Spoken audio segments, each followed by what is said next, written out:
ETF index mutual funds నేర్చుకుని stock మార్కెట్లో రాణించాలనుకుంటున్నారా? వెంటనే ఈ నెంబర్కి కాల్ చేయండి.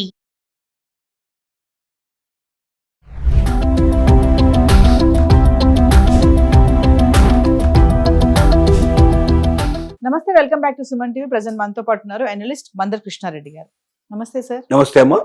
సార్, మీరు ఇందాక ఒక వీడియోలో మాట్లాడుకున్నాం మనము, స్వదేశాల్లోనే ఇక వీసా ఇంటర్వ్యూలు ఉంటాయి అని చెప్పేసి. అంటే అక్కడ కాకుండా రెన్యువల్ కోసము మళ్ళీ ఎక్కడైతే మనం వీసా తీసుకున్నామో అక్కడికే వెళ్ళి ఆ ఇంటర్వ్యూ ప్రాసెస్ కానీ ఇదంతా కూడా చేయాలని చెప్పేసి కొత్తగా ఇది ఒక రూల్ అయితే వస్తుంది.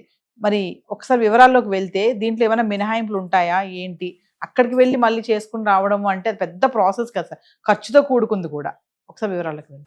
అమెరికా వేసిన ఎత్తుగడల్లో ఇది ఒక భాగం. వీలైనంతగా బాధ పెట్టాలి భారతీయులనే కాకుండా వలసతో వచ్చిన వాళ్ళందరినీ, అందరి మీద తీసుకున్నారు ఈ యాక్షన్.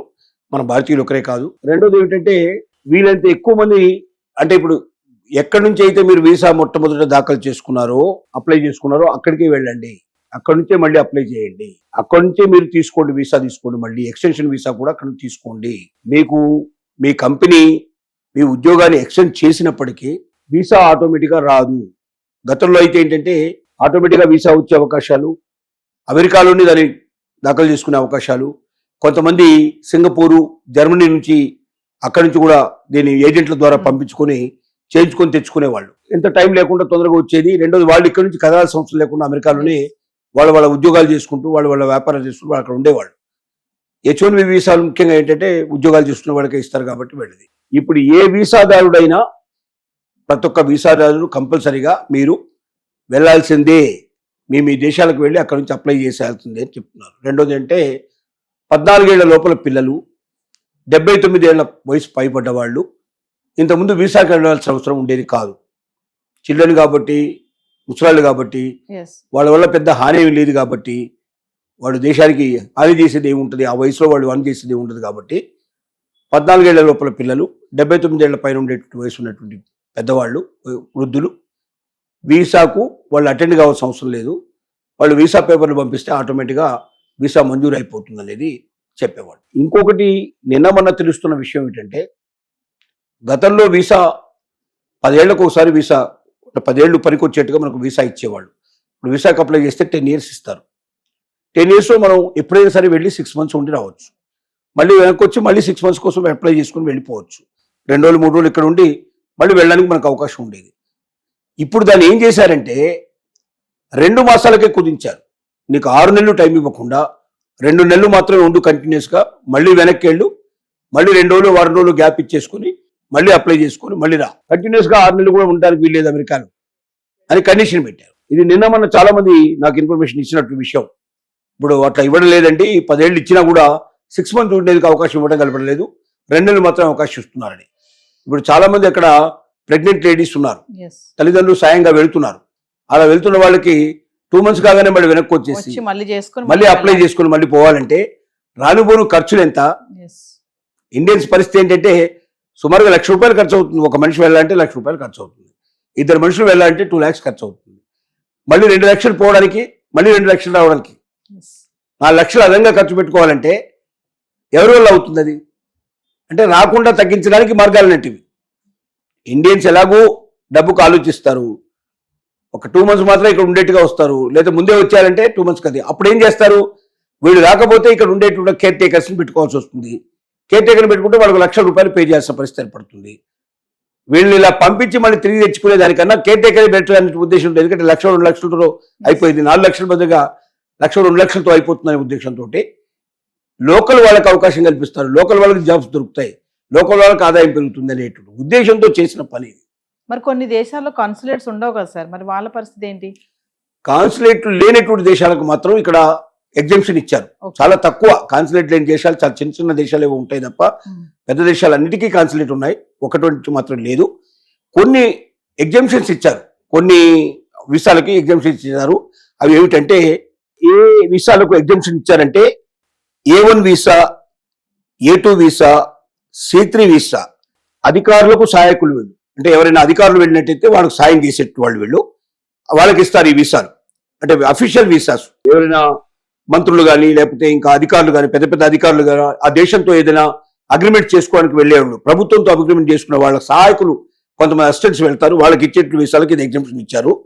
అలాగే G1 నుంచి G4 దాకా, G1, G2, G3, G4 దాకా దౌత్యపరమైన వీసాలు. ఈ దౌత్యపరమైన వీసాలు అంటే ఇవన్నీ కూడా అఫీషియల్ వీసాలు అన్నమాట.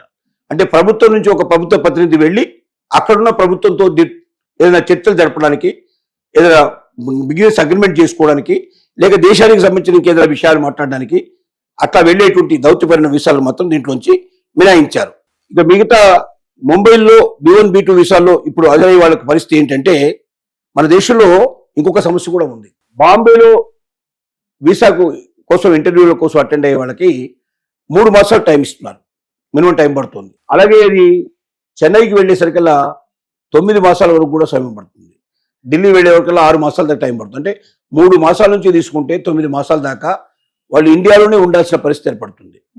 మరి వాళ్ళ ఉద్యోగం మధ్యలో ఒకసారి గ్యాప్ వచ్చిందంటే మళ్ళీ వీళ్ళు తీసుకుంటారా లేదా అనేది నమ్మకం లేదు. ఎందుకంటే వాళ్ళు ఈ డేట్ వరకు పెట్టుకొని అయిపోతుంది, వాళ్ళ యొక్క ఉద్యోగం పలానా డేట్ నాడు అయిపోతుందని నిర్ణయానికి వస్తే ఆ డేట్ తర్వాత వీళ్ళు జాయిన్ అవ్వడానికి అవకాశం ఉంటుందా లేదా తెలియదు. పోనీ ఈ లోపలే 9 మాసాలను లెక్కేసుకొని వచ్చినట్టయితే 9 మాసాల పాటు వాళ్ళకు ఏ రకంగా కూడా జీతం ఉండదు, బత్యాలు ఉండవు, ఖర్చులు విపరీతంగా పడతాయి. అంటే అన్ని రకాలుగా బాధపెట్టవేనట్టు. ఫ్యామిలీ అంతా అక్కడ ఉంచి రావాలి, 7-8 మాసాలు 9 మాసాలు ఫ్యామిలీ లేకుండా ఉండడం అనేది చాలా కష్టంతో కూడుకున్న పని. అందరూ వెళ్ళి తొందరగా వచ్చే దగ్గరనే అప్లై చేస్తే అక్కడ కూడా డిలే అయ్యే అవకాశాలు ఉన్నాయి. భారతదేశంలో అంత స్పీడ్ లేదు. కాబట్టి మన గవర్నమెంట్స్ కూడా ఏం ఆలోచించాలంటే, ఇప్పుడు అమెరికన్ వీసాల వరకు ఎవరైతే వస్తున్నారో H1B ఈ వీసాలు వచ్చిన వాళ్ళకి వెంటనే లేట్ చేయకుండా తొందరగా కంప్లీట్ చేసే ప్రయత్నం చేయాలి. అయితే మన దేశం మీదనే ఆధారపడి లేదు, ఇది ఆ దేశం మీద కూడా ఆధారపడి ఉంది. వాళ్ళు కూడా భారతీయుల్ని తొందరగా కన్సిడర్ చేయడానికి ఒప్పుకోవాలి. అసలు భారతీయుల్ని తొందరగా కన్సిడర్ చేయడానికి ఒప్పుకునే వాళ్ళు అసలు భారతీయులు ఎందుకు పంపిస్తారు వెనక్కి? ఇదో పెద్ద ప్రశ్న. అక్కడే చేయొచ్చు కదా, ఇంత ముందు విధానాన్ని కంటిన్యూ చేయొచ్చు కదా, ఎందుకు ఈ విధానం చేస్తున్నారు అంటే చాలా మందికి వీసాలు రాకుండా చేయాలి, చాలా మందిని ఆ దేశం నుంచి పంపించాలి. దీన్ని సాగుగా చూపించి 7-8 మాసాలు ఇక్కడ సెలవు పెట్టి అక్కడికి వెళ్ళి ఇక్కడ ఉద్యోగం దొరకదు, ఇక్కడ ఉద్యోగం గ్యారంటీ ఉండదు, అక్కడ వీసా వచ్చే లోపల ఇక్కడ ఉద్యోగం పోయే అవకాశాలు ఉండొచ్చు. ఇలాంటి సమస్యలు వస్తాయి, ఖర్చులు విపరీతంగా మీద పడతాయి. ఇవన్నీ తట్టుకోలేక అమెరికా ఉద్యోగానికి నమస్కారం అని పారిపోయేటానికి ఎక్కువ మంది ప్రయత్నిస్తారు. కాబట్టి అమెరికాలో ఉండే భారతీయుల్ని, ఇతర దేశాల నుంచి వచ్చి వలస వచ్చిన వాళ్ళని అక్కడి నుంచి వదిలించుకోవడానికి దీన్ని ఒక మత్యంగా మార్గంగా వాళ్ళు ప్రయత్నం చేస్తున్నారు. దీనికే ఈ రకమైన జిమ్మికులన్నీ జరుగుతున్నాయని మనం చెప్పుకోవచ్చు. అంటే సార్ ఇప్పుడు ఈ నిబంధన కారణంగా మన భారతీయ వ్యాపారులే కానీ, పర్యాటకులే కానీ, అంటే వీసాస్ కోసం ట్రై చేసే వాళ్ళు కానీ కష్టమైపోతుంది అంటారా? వీసా డెఫినెట్ గా. అంటే ఇప్పుడు భారతీయులు ఇట్లాంటి వాళ్ళు ఇప్పుడు వ్యాపారస్తులకు కాకుండా వీళ్ళు ఏం చేశారు, వాళ్ళు కూడా ఒకసారి వీసా అయిపోయి రెండోసారి మళ్ళీ వీసా ఇచ్చుకోవాలంటే, భారతదేశానికి వచ్చి వీసా తీసుకోవాలంటే వాళ్ళకు కూడా చాలా కష్టం. రావడానికి పోవడానికే లక్షల రూపాయలు ఖర్చు పెట్టాలి, ఇక్కడ ఉండి మళ్ళీ ఖర్చు పెట్టుకోవచ్చు, అక్కడ ఫ్యామిలీని వదుకొని రావాలి. ఇంత చేస్తే వీళ్ళు పూర్తి చేసుకున్న తర్వాత వ్యాపారం అంటే మళ్ళీ పోయి చేసుకోవడానికి అవకాశం ఉండొచ్చు. కానీ వ్యాపారం కూడా ఇంత గ్యాప్ వస్తే అక్కడ జరిగేటువంటి సమస్యలు ఎన్ని వస్తాయో చెప్పలేము. ఇక్కడ అందరూ వ్యాపారం చేయలేరు కదా. ఎవరైతే మెయిన్గా వ్యాపారం చేసేవాడే వాడే ఇక్కడికి వస్తే వాళ్ళ పరిస్థితి ఏంటి? ఫ్యామిలీ మొత్తానికి ఒక వీసాలు రావాల్సిన పరిస్థితి ఏర్పడితే ఆ వీసా డేట్ అయిపోయిన తర్వాత అక్కడ ఊళ్ళో ఉండడానికి, అమెరికాలో ఉండడానికి వీల్లేదు, వాళ్ళందరూ వెనక్కి రావాల్సిందే. రకరకాల సమస్యలు వస్తాయి దీంట్లో. కాబట్టి ఇన్ని సమస్యల మధ్యలో అమెరికాలో నేను ఉంటాం అవసరమా అనేటువంటి ప్రశ్న ప్రతి ఒక్కరిలో ఉదయించినట్టు చేసి వీలైనంత వరకు అమెరికాను వదిలిపెట్టి వలసవాదులందరూ బయటికి వెళ్ళడానికి మార్గాలు ఎంచుకోవడానికి, అంటే పొమ్మనకుండా పొగబెట్టడం అంటారు చూడండి, అలాంటి ఒక మార్గాన్ని అమెరికా అనుసరిస్తుంది. దాంట్లో భాగమే ఇది. Thank you.